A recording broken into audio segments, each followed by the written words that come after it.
A strong magnitude 5.0 earthquake occurred in the North Pacific Ocean 309 kilometers, 192 miles from Kamchatka, Russia, in the early morning of Wednesday, August 20, 2025 at 5:50 a.m. local time, GMT +11. The quake had a very shallow depth of 1.9 kilometers, 1.2 miles, and was not felt, or at least not reported so. First to report, GFZ after 12 minutes.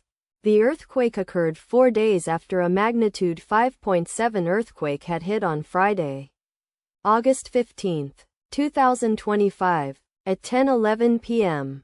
GMT +12 local time, in 71 kilometers, 44 miles, distance to the northwest. Data source from Volcano Discovery.